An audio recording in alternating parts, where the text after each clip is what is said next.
Hello, and welcome to Sobercast, where we provide AA speaker meetings and workshops in podcast format. We're an ad-free podcast, and if you enjoy listening, please help us be self-supporting by visiting Sobercast.com, look for the donate link, and drop $1 or $2 into our virtual basket. We hope you enjoyed the podcast. Have a great day. Good evening, everybody. My name is Angie, and I'm an alcoholic.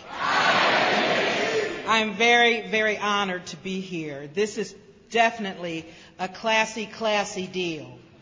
Since I've spoken at the International, I've done everything from wrestle with pigs to bungee jump.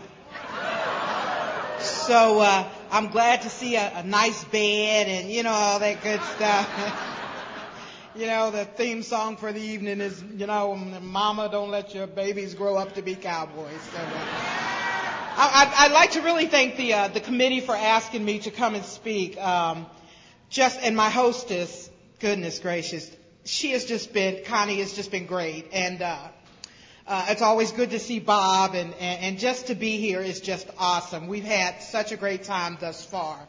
And I got this really huge fruit basket, and which is always good. And so I'll, be eating bananas and stuff in my sleep this evening. And I got some really, really nice flowers. And this is thank you so much for having me here.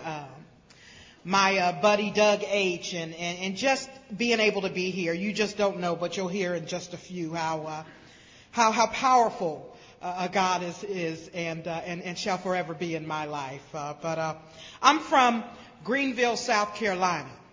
And some of my relatives here, beautiful. Great. When I first got sober, I had this really, really huge fear of talking in front of a lot of white people.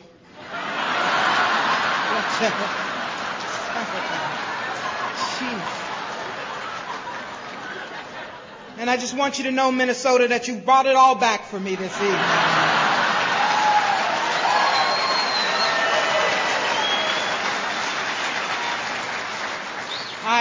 I appreciate it. I really, really do. And I can't really see my brothers and sisters out there, but if all 5 of you would just wave.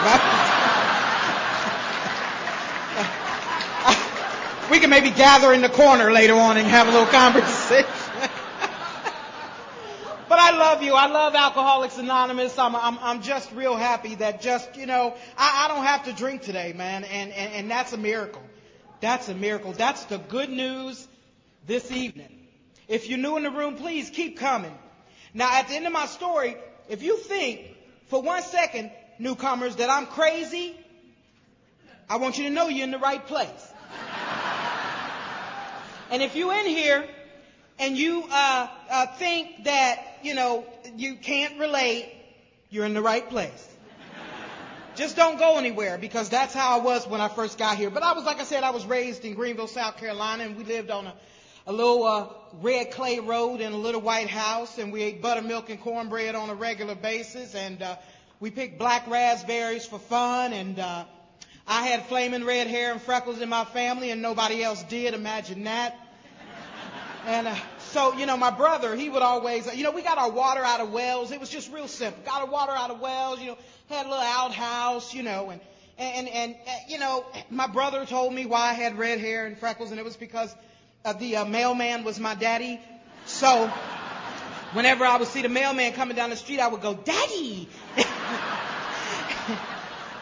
And I'd run up to him and, put my arms around him. He'd pat me on the head, tell me how cute I was. And thank God for the big book of Alcoholics Anonymous and the steps and the traditions and sponsorship, because I learned that happened to be a pattern for me along the way.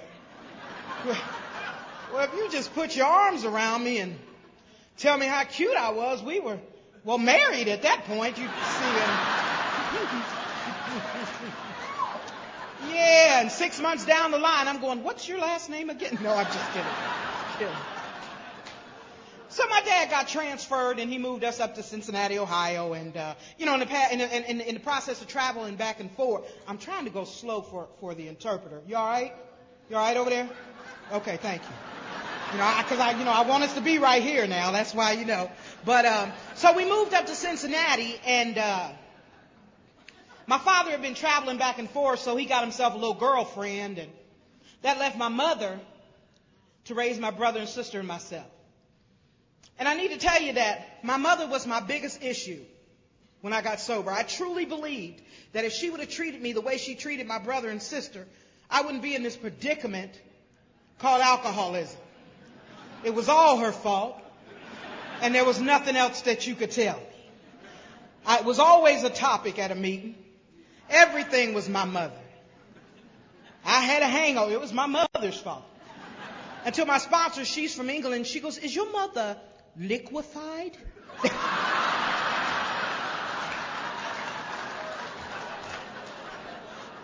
Because that's what we deal with here, is liquid. Say, yeah, right, lady. Whatever.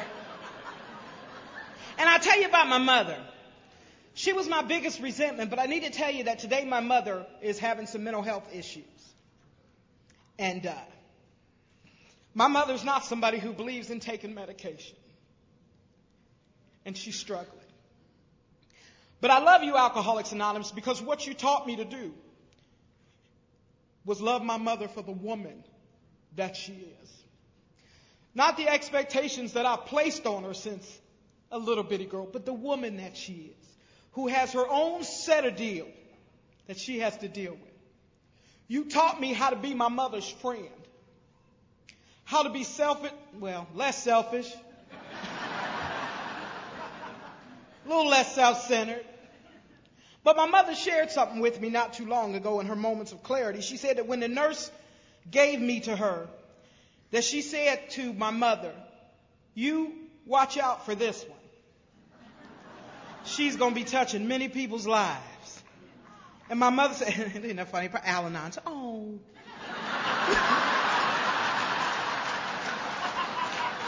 Oh. Oh.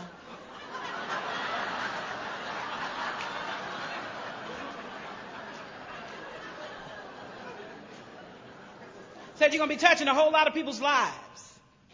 She said, now I didn't quite understand until, you started the little drinking thing, because you definitely touched some people's lives. But I let her listen to one of my CDs. And I let her listen to the one from the International. And she said, "They all listen to you?" I said, "Yeah, Mama, they listen to me." "For what?" Well, they Mama, they asked me to go and I went. She said, "So you went out of the country to talk?" I said, "Well, yeah, when you put it like that, I guess, She said, "Well, I'm trying to understand that AA thing, but it's getting right hard as we go along." So I said, "Mother, don't you worry about it. But at least today, you guys, as a result of Alcoholics Anonymous and a God of my understanding, I can be there for my mother. The one that caused her the most pain is the one that she could depend on. And that's thanks to you. You taught me how to be a daughter, and I'll be forever, ever thankful." Anywho, so, my mother, she decided, her being from the South, my parents wanted us to go to good schools, so they sent us to Catholic schools. So now I had a big red afro and white blouse, plaid skirt, black and white Spaldings, white ankle socks, and I got beat up on a regular basis. It just didn't look normal. You know what I mean? I actually understood why they chased me, because if I was me, you know what I mean? So it just didn't look normal. They called me Howdy Doody, the whole thing. And one day this girl, Squeaky was like 6'10" in the 5th grade. And her and her little posse decided they were going to stone me on the way home one day. And they just boulders, you know what I mean? How you see Africans fighting and they throwing rocks? You know what I mean? And that's how they would just hit me. And I ran in the house and I said, "Mama, oh my God, I'm glad I made it in here. Squeaky and was stoning me." And my mother said, and whenever she sounded like this, I knew it wasn't going to be good. She goes, "Angela, at some point you're going to have to learn how to take care of yourself. You can't run from people all your life, and so what I need you to do is I need you to go out there and you stand up to Squeaky. I said, you need me to do what? She said, I need you to go out there and stand up to her. You can stay in here and get the butt whooping I'm going to give you. And I knew what hers felt like, and I only knew what Squeaky's appeared to be. And so I went outside and I said, my mother said I'm supposed to fight you. And she said, well, come on then.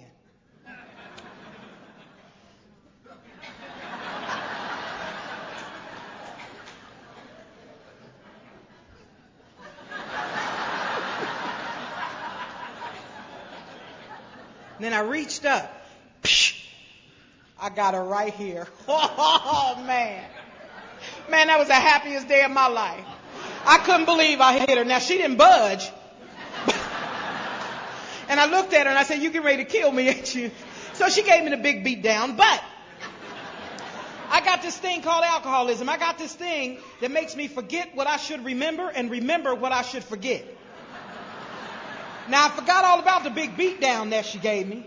But what I remember was that I hit her. See, from that point on, I became a boxer. Yeah, when I came into AA, I told him, I'm an old timer. Don't mess with me, buddy. I've hurt people. They say, yeah, right. Yeah, you've hurt people, all right. Told my sponsor, well, I don't want you to really make me angry because I have issues. And, so I'm kind of going to work the steps at my own pace, if you don't mind. I got this right here. Let me see. Step one. You want me to? Told my sponsor that. Come on now. I told you I'm the knockout queen. But you work a few steps and you got to get honest about some things. And they called me the knockout queen because every time somebody hit me, they knocked me out. So that blew that. Whole thinking I'm bad thing. But so my mother one day came and picked me up from school. I was going to a Catholic school called St. James of the Valley, and she came and picked me up and she took us to a neighborhood. We lived in the projects when we got to Cincinnati, and she took us to our home. My mother was a waitress, and then she ended up getting a job at a factory, and she got us a home. And when she took us there, it was in an all-white neighborhood. So from the age of 13 to probably 20, I wasn't even black. I listened to Bob Seger and the Silver Bullet Band. My favorite girl group was Heart.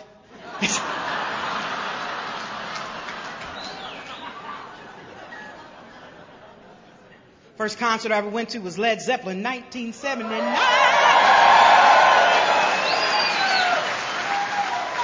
That's right, I was there. Dun, dun, dun, dun, dun. I was there. I was at the Ted Nugent Foreigner concert. Yeah. Foreigner was singing Feels Like the First Time. You remember it, don't you? I have waited a lifetime.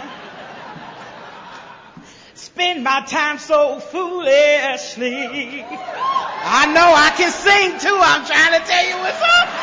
Woo!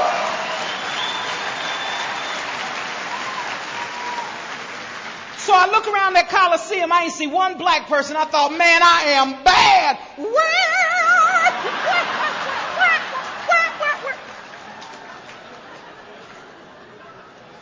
And from that moment on, ladies and gentlemen, I became a legend.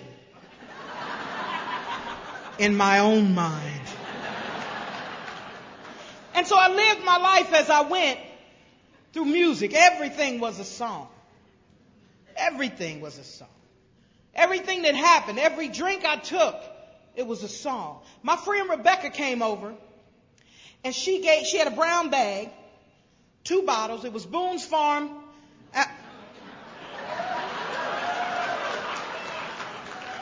I speak at my church on a regular basis.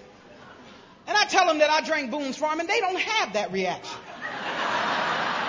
They ain't sitting in the congregation going, oh, yeah, Boone's Farm. No, that's not what they're doing. But yes, at AA, you say Boone's Farm, and everybody goes, what? Oh, yeah, Boone's Farm. And so I took a drink. She told me that her brother had schooled her in the art of chugging. And she told me to turn the bottle up and drink it as fast as I could, as long as I could. And that's what I did. And I can tell you what happened to me didn't happen to Rebecca. My hair changed colors.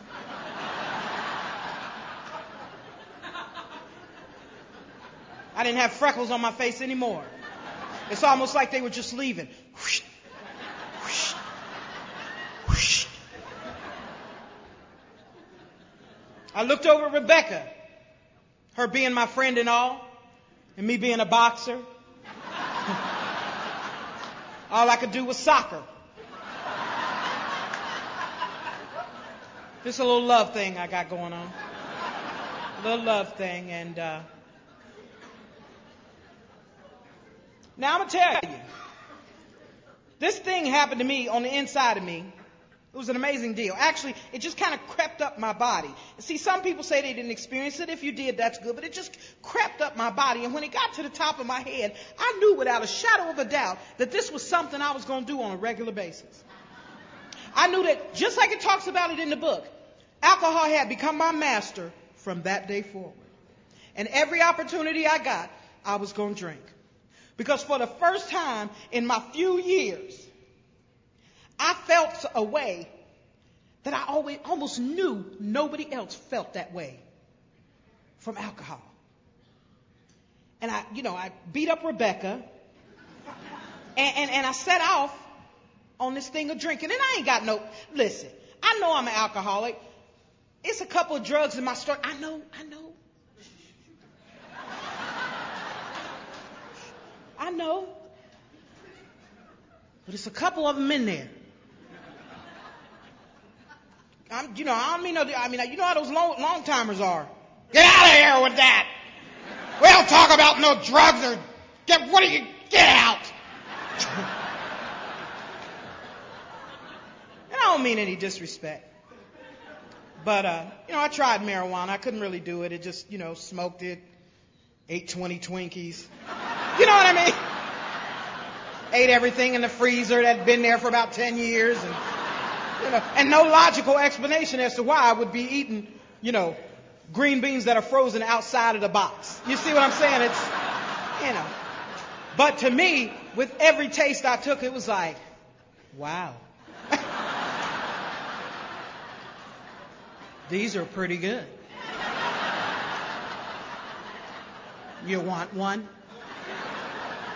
So I couldn't really deal with that. And I did, some acid, and it got me a mental health diagnosis. But I have to tell you this. I was, my friend Rebecca had given me a couple of little pills and told me to take one. But you know how many I took? 2. And it was strawberry mesc. And, I'm sorry. They don't have strawberry mesc in... Okay, sorry. So it was I took it, and she told me to take one. I took 2, and they decided that they wanted something to eat and asked me to pull into the drive-thru at McDonald's. And right as we pulled in, the acid began to take effect. And I rolled around, and it was like a colorful little ride, and through the drive-thru. And I got to the box, the little box, and some little guy starts sweating me about what do I want, you know what I mean? And I said, what do I want? No, what do you want? What do you want? And how did they get your little butt in there? You see what I'm saying? This is why I don't do drugs. See, I'm an alcoholic. See what I'm saying? Ain't no doubt about it. Nobody else would be concerned about why the little man is in the McDonald's box talking to me.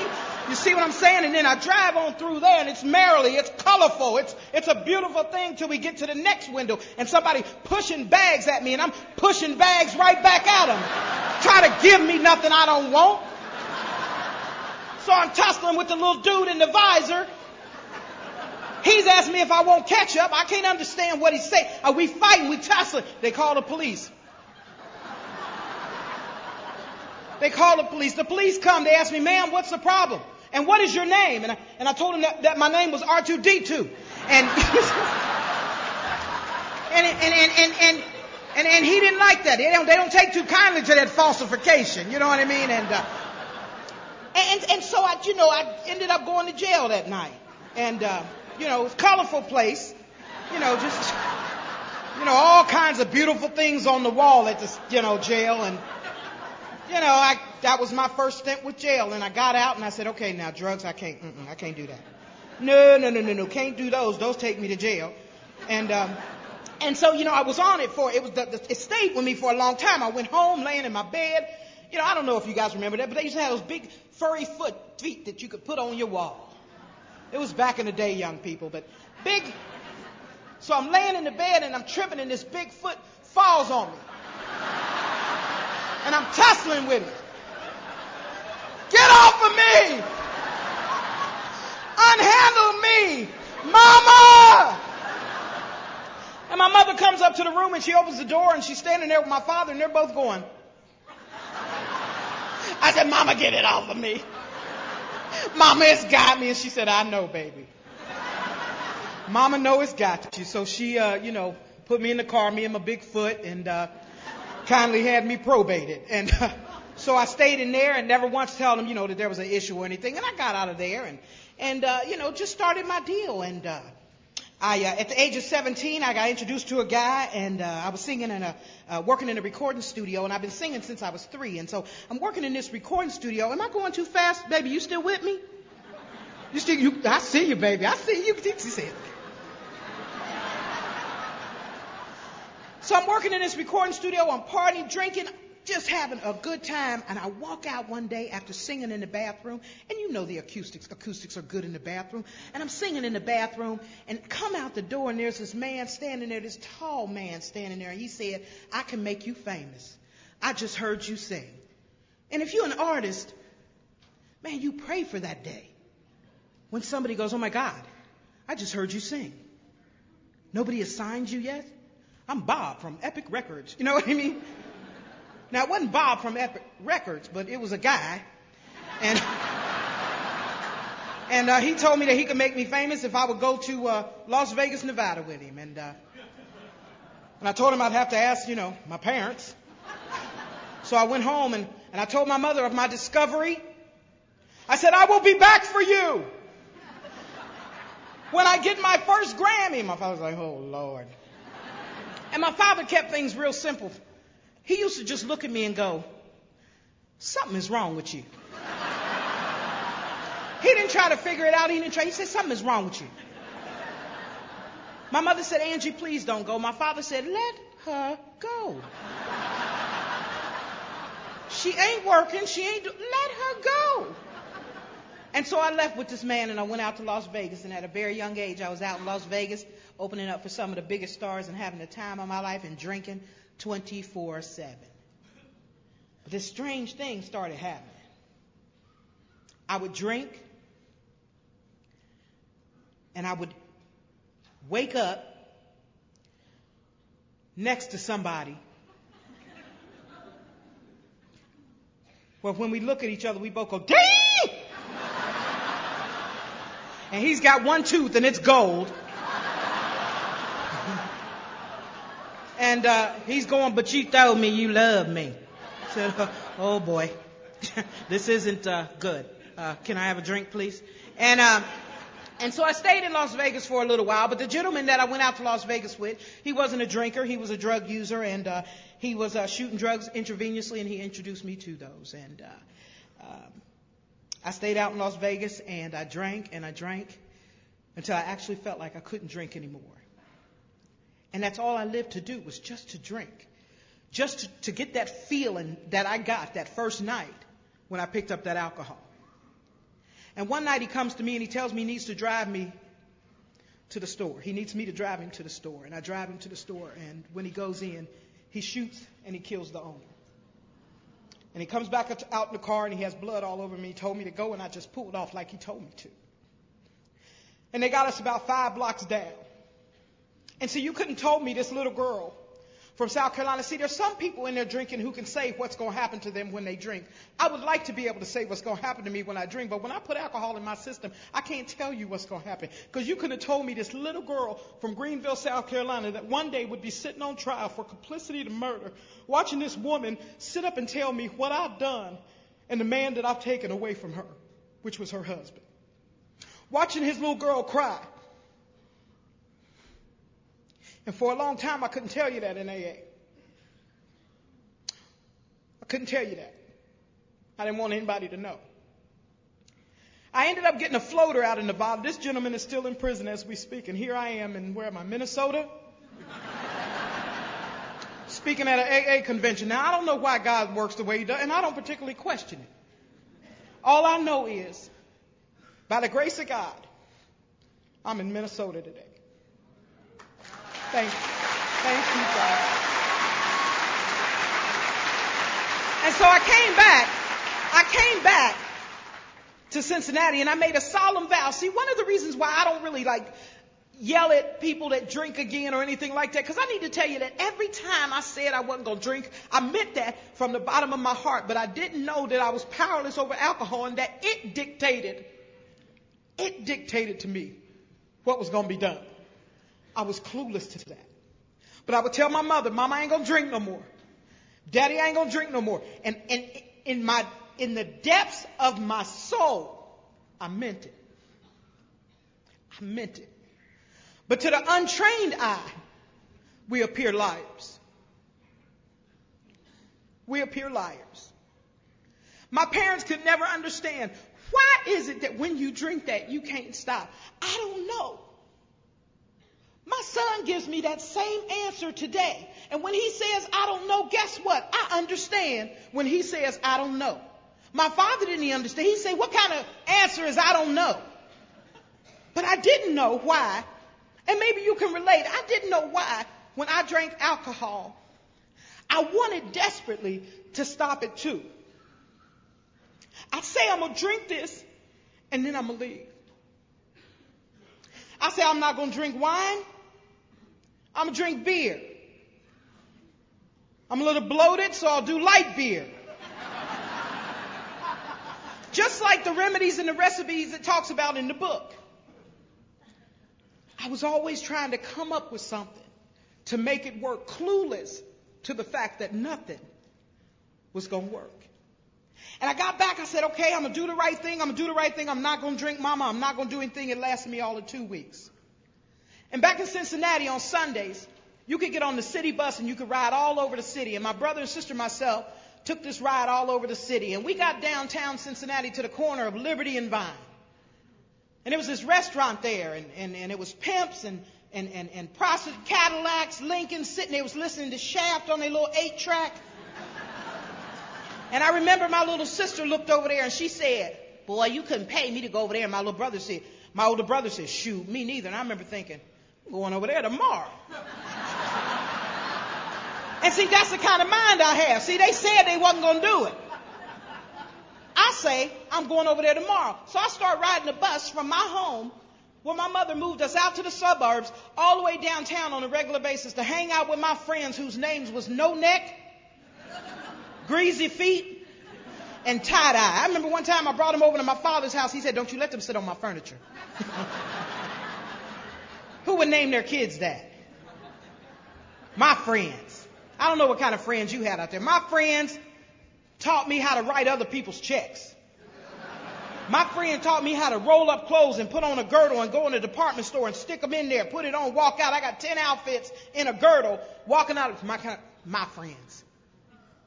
But then when I got arrested that day, with all those clothes in that girdle, I never saw my friends again.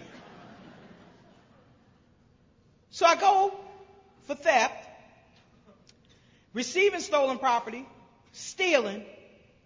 I get to the Justice Center, I take a physical, and I find out I'm pregnant. And I'm like, how did this happen? Well, I know how it happened, but... And they sentenced me to the penitentiary. And I go to the penitentiary with a baby growing inside of me. And I can tell you without a shadow of a doubt that the reason why I was able to get through that time was because every single day I would rub my stomach and I would tell my child, I'm going to be a good mother. When I get out, I'm going to do the right thing. I promise you. And I meant that from the bottom of my heart. See, but I didn't know at the time that I got this thing called alcoholism that's more powerful than the love that I feel for my children. And I rubbed my stomach and I rubbed my stomach. The warden came to me right before I had my baby and said, you're going to need to find somebody to come and get him, or he'll become a ward of the state. And I called home. You see, because by this time, My parents said, no. You want to live that sort of lifestyle, you go ahead. But we got other kids to raise here. And we are not going to let you ruin. You go do what you need to do. And I called my mother. I said, Mom, I need you to come to the penitentiary and get my baby. She said, Angie, you got a baby? I said, yes, ma'am. And they came and got my son. And I remember like it was yesterday. He had on this little blue thing on his head and this snap up. And I got to look at him leaving through a slit this big. And I made a solemn vow to myself. And I told my son as I looked through that little thing, I said, you know what? I'm going to get my act together. And I'm going to be a mother. When I got released from prison, my son was 4. I got my freedom. And I'm headed down 71, going home. And I get to the bus station. Newcomers, if you ain't here, it's more about alcoholism. Suddenly the thought crossed my mind. There's surely one drink won't hurt me. And I walked up to the bar where my friends are. My friends. They ain't sent me a dime in the penitentiary. But my friends. And I go up to that bar and I walk in. I took a shot of gin, and the next time I saw my son, he was 10. Oh, Lord. Y'all kill me. Oh.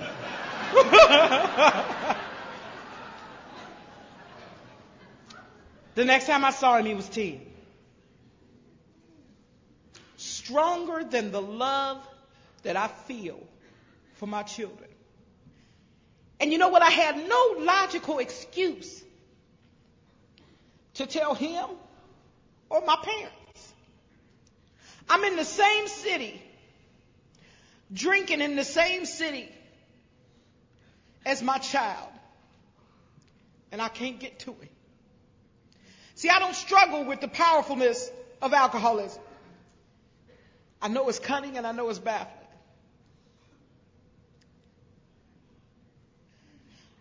I'm up there and I'm drinking one night. And I go into a shooting gallery and I'm shooting dope and somebody shot ice water into my veins. And I'm walking downtown Cincinnati trying to get back because by now I'm living at this boarding house on the river of Cincinnati. And I'm walking down 17 blocks to go.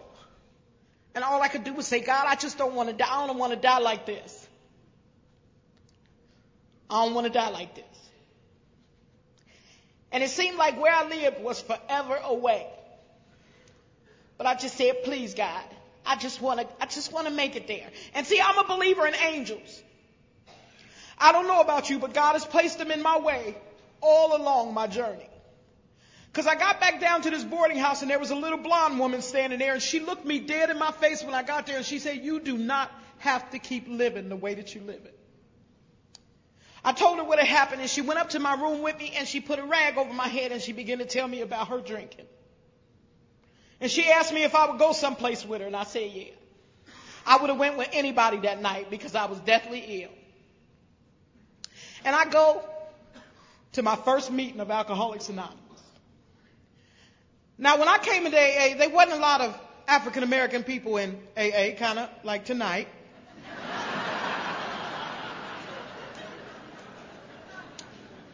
And it was a weird, peculiar thing. Because when we pulled up, it was 200 Harleys parked out front. All these white people. Everybody had a white cup. I said, but some guys playing the guitar and singing, "You Fill Up My Senses." And I thought, well, this is going to be one heck of a party right here. So I'm walking up the walk and people are, like tonight, people reaching out their hands saying, how you doing? Welcome. How you doing? Good to see you. Welcome. And I thought, and they friendly too. It's nice. That's nice. And I get ready to go up the steps into this huge building. And this big biker guy grabs me, picks me up, and he goes, welcome to Alcoholics Anonymous. My name is Squirrel.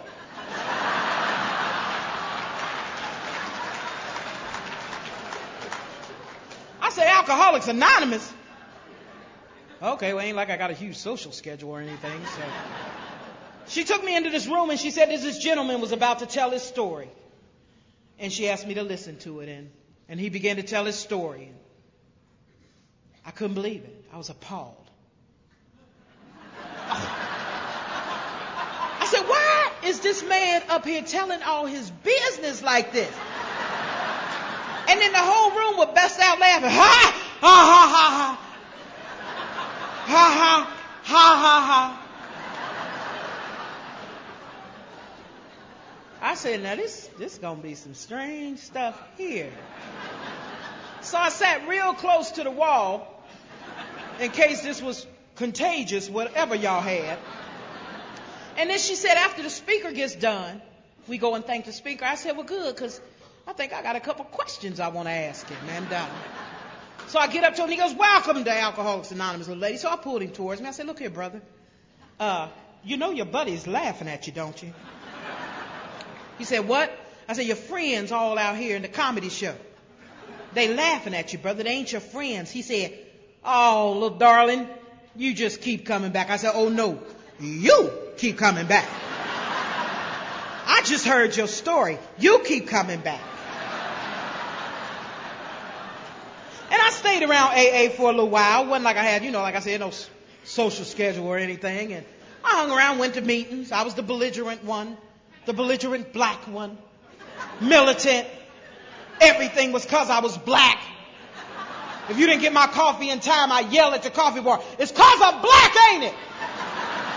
That's why I can't get my black coffee. It's because I'm black. My sponsor, she's from England. She goes, it's not because you're black. Sit down.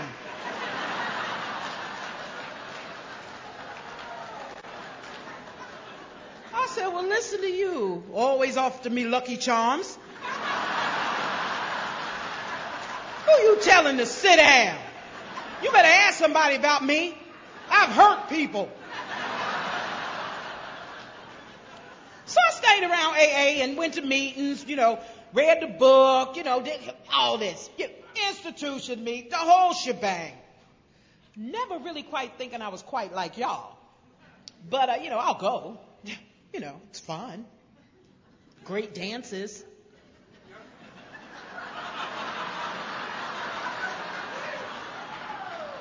I wasn't that far out of the club, so a dance was the closest thing to me. I was ready for a dance.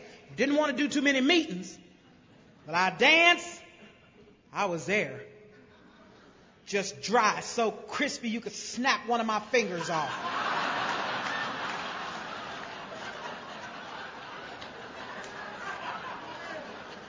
So about this time, I know y'all don't have this problem in Minnesota, but about this time, people start coming in with this little crack problem in the AA. I know y'all ain't got none out here. I said, oh no, we don't deal with crack here.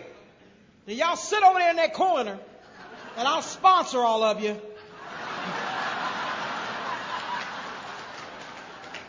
But this is Alcoholics Anonymous. Maybe one day they'll come up with a Crackaholics Anonymous. But today, you're in Alcoholics Anonymous. I'm going to have to ask you to be quiet. And we'll start working some sort of step program as soon as I can figure out what the heck to do with you. So I'm running around to everybody in AA. You know them crackheads trying to take over AA? All of them back at the back table like this. I said, look at them. Look how dangerous they look. They're like this.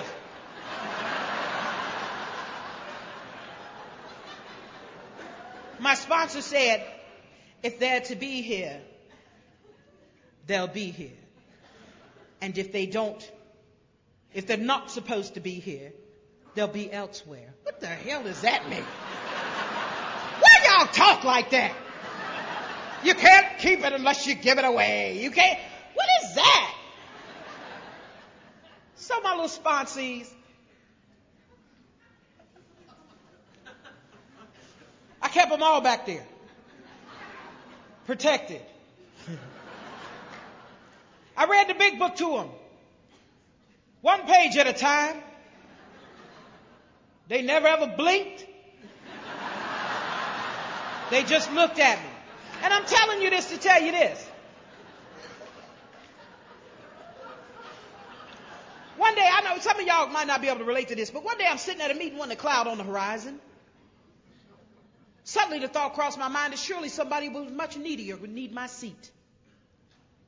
Somebody is struggling who needs my seat in Alcoholics Anonymous, and I shall give it up for them. And you were talking about God using you as an instrument. I said, you know what? I think God using me as an instrument too. I think what he wants me to do is go find some black alcoholics and bring them into AA. Off we go into the wild blue yonder. So I grabbed my big book, the real big one, in case, we had some issues. Big book. And I figured since I've been coming around AA for a little while that you would know that I was leaving. So I went to the Wednesday night 8:30 meeting. They asked if there was any AA-related announcements. He said, Angie, I said, look here, people. I'm going to roll on up out of here. Thank you for the really huge big book and all the coffee. And I hope y'all get over this drinking thing you got. But I'm going to roll on up. And you know how those long-timers are. One said, well, get on out of here then. There's people trying to stay sober in here. We'll see you if you make it back. I said, oh, man, you've been sober for some time, ain't you? Yeah, you serious about this? Don't talk to me like that again. I hurt people. And I got my big book and I went and I said, the first African American I see, I'm going to carry the message of Alcoholics Anonymous to him. So I got on the bus, number 43, going downtown. A brother got on, seemed to be staggering. I peeped him out. I said, there we go. I slid over next to him on the bus. I said, brother, you been drinking? He said, yeah, I had a little something. I said, look here, you might be an alcoholic. He said, I ain't no alcoholic. I said, the people at the AA club told me that you would probably react like this to my information, so therefore, I'll have to give it to you the only way that I know how. And I opened up my real big book and I said, rarely! Did you hear what I said? I said, rarely have we seen a person fail who has thoroughly followed our path. Those who do not recover are people who are constitutionally incapable. And the bus driver said, oh, hell no. You got to get off this bus. So I told him he was an alcoholic too. So I got off the bus and I went downtown where I knew it was some black alcoholics, and I went in the bar, pulled the plug out the jukebox. I said, black alcoholics, they got a place for you. It's called the AA Club. They said, well, then what you doing down here? I said, I graduated. That's what I'm doing down here. And I'm in there reading them, chapter 5, really important chapter to me. They wouldn't listen to me. I stood on the plug. And I said, I'm going to have to give this to y'all the only way that I know how. At the bar. I said, rarely! Did you hear what I said? I said, rarely have we seen a person fail who has thoroughly followed our path. Those who do not recover are people who are constitutionally incapable of being honest with themselves. There are such unfortunates. They seem to have been born that way. They are not at fault.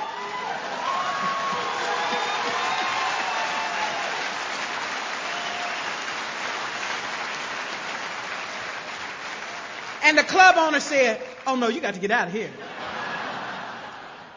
Newcomers, suddenly the thought crossed my mind. Surely I could have just one. Y'all killing me, man. Y'all killing me with the emotion, man. Woo! Everybody in the room goes, oh, no, you didn't do that, did you? So I asked the bartender for a shot of gin. She gave me a shot of gin. Boom, slammed it down, drinking. 45 minutes later, I'm in a crack house. You guys are...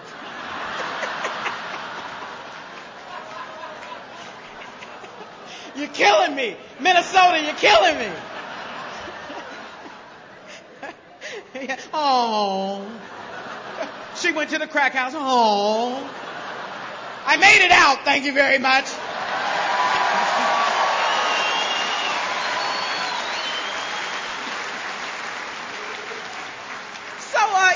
And I'm only telling you this to tell you this. What I've learned in my sobriety is anytime, and I was wrong to those people. See, my own fear and ignorance had me treat God's children like they were dogs. And what I've learned in my recovery is anytime I stand in judgment of some person, place, thing, or situation, I just wrote my meal ticket to experience it on some level in my life. And I came back to Alcoholics Anonymous.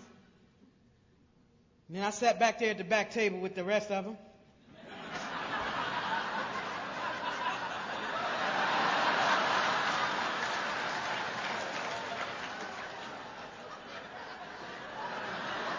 I didn't blink my first year of recovery. Everybody thought I was just extremely excited about being sober. And I walked back into that coffee house, and that same old timer that said, "Get out of here," was in the coffee bar. And when I got back, ladies and gentlemen, to Alcoholics Anonymous, June the 20th, 1991, I weighed 75 pounds.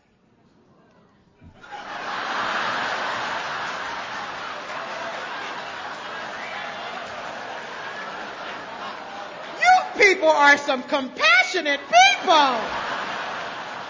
Goodness gracious. Yeah, because I'm sure nobody came back in here 75 pounds. It happens, people.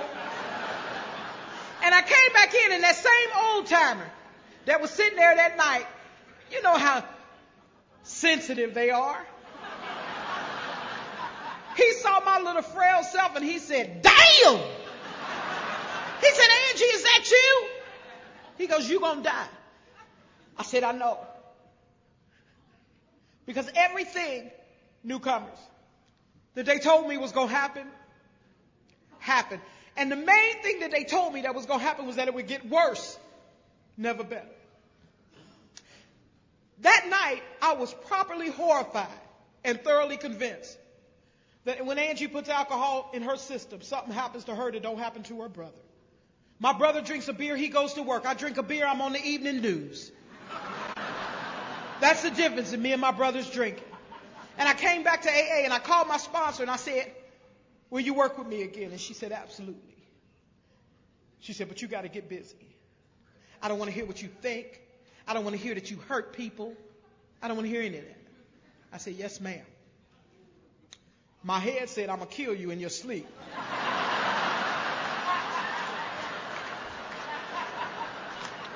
But what came out of my mouth was, "Yes, ma'am." Y'all know y'all done thought that about your sponsors. And so I started on this journey in recovery. And I was going to meetings. And I was going to conferences. And I was working the steps. And something happened. I can't tell you when it happened, but I can tell you this much. At 2 years sober, the realization sitting in my living room that I was an alcoholic came to me clearer than ever. It talks about it in the book. I've got this thing.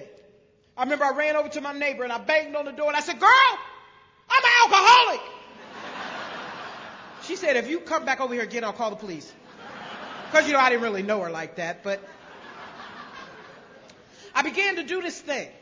Newcomers, if you're struggling with whether to do it or not, just do it. See, that's what my sponsor told me. Don't just do it. So if they say that they suggested stuff to you, newcomers, that's not what they're doing. They're telling you, really. They use suggestion as a nice kind of way. But my sponsor says things like, "I strongly suggest." That don't sound like, "Do you want to? Would you like to get together?" Not like, and I needed that. I needed that. And my sponsor was a white woman. I told her we had to talk, me being involved in the civil rights movement. Told her that, we was going to have problems because she's white and I'm black. If you're in the room and you're struggling with a white sponsor and you want to come to me and talk about it, come and talk about it. But let me tell you what my sponsor did. My sponsor said, "I need for you to look through the big book of Alcoholics Anonymous. Show me in there where it says that I cannot sponsor you because you're black and I'm white. No problem. Give me the book." So I start turning the pages. White people stuff, white people stuff. Hampshire Grenadier, white people stuff. Here, Bill Store, no. And I got to the back of the stories. And there was a black woman in there. And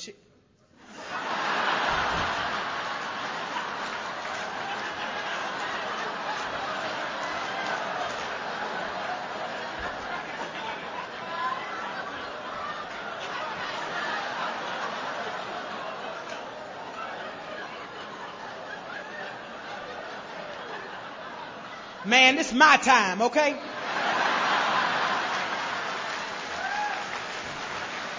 I ain't got that much more time, but you ain't getting ready to take no time from me back there laughing like the lion on the Wizard of Oz.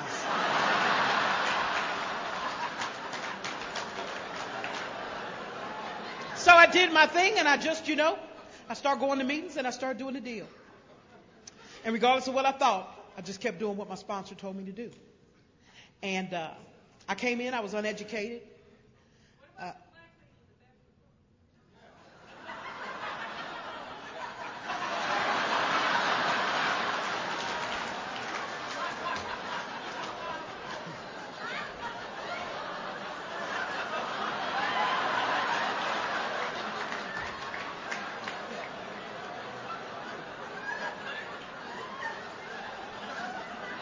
Is that your sponsor sitting next to you?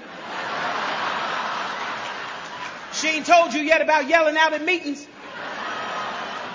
Yeah, you need to get with her after this thing. We don't, I got the lion back there and...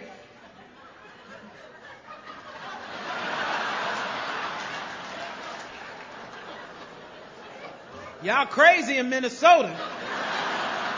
Bob, what you gonna do about this, man? Handle your business, man. They yelling out. Back in the back, what's really going on? So the black woman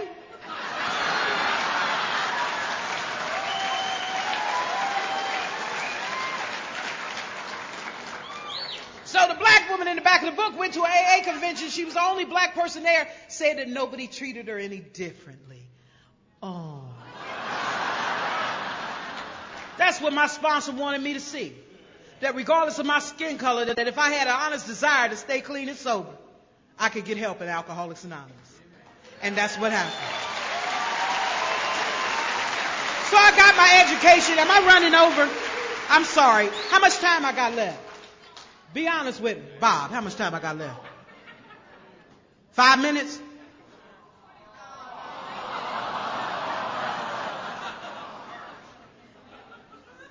Maybe I should ask somebody other than Bob. Bob ready to go, ain't he? So anyway, I came in the rooms. I was uneducated. I had a GED, but I had made it in prison. And I gave it to my boss that I was working for at the time. And I told my sponsor that I had heard a woman talking about going to college. And I thought maybe I would want to go to college too. And then I had to tell her about that GED that my boss had that was fake. And she said that you need to go tell him.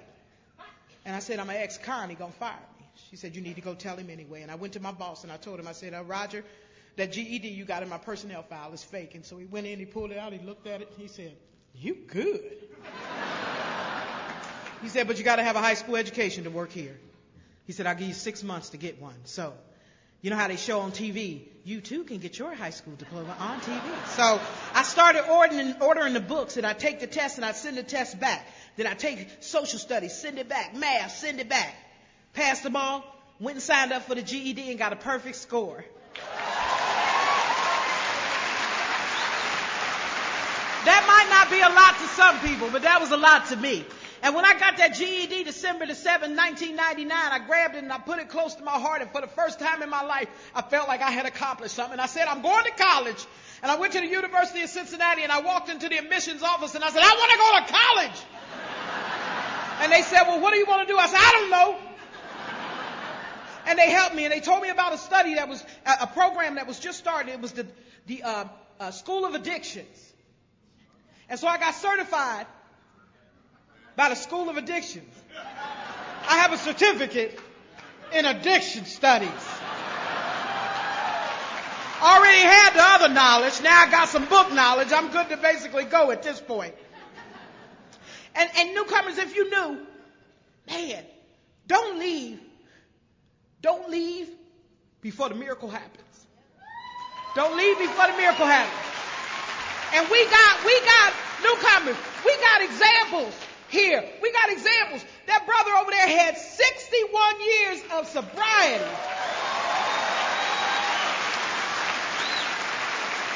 See, those are the people I go talk to. I go talk to the ones that's been around for forever, and I ask them, how did you do it?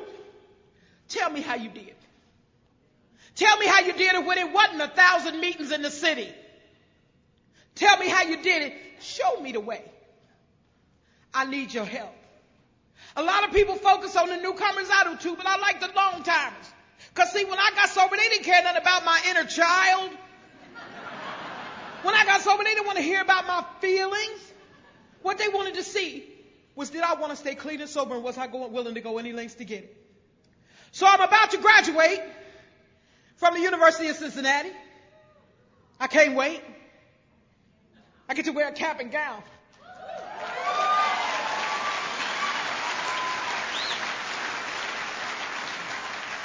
My mama get to be there. My daughter's 19, and my son is 24, and my daughter's dating a white guy.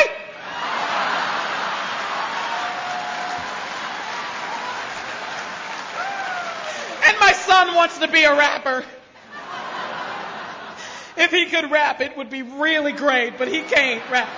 I told him, son, I got a paper today for you, and it's time to find a job. I'm going to tell you something. My grandmother, she used to sing this song, and I'm going to close with this. And when she used to sing it when I was little back home, I never understood. But then I got sober, and I understood. Do you mind?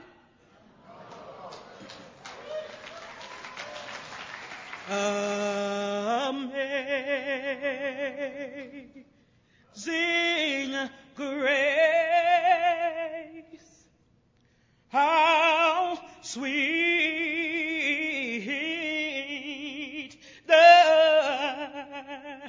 the sound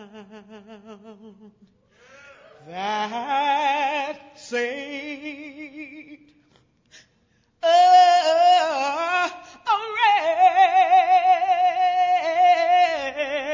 wretch like me. And I was lost, but now I'm found. I was blind, but now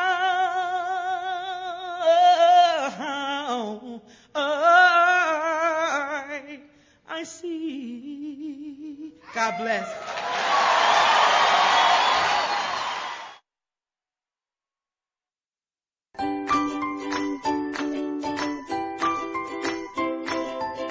Thanks for listening. I hope you enjoyed the podcast. Sobercast is ad-free, and we'd like your help in order to keep it that way. So if you'd like to help us be self-supporting by pledging $1 or $2 a month, visit Sobercast.com and look for the donate links. Thank you very much.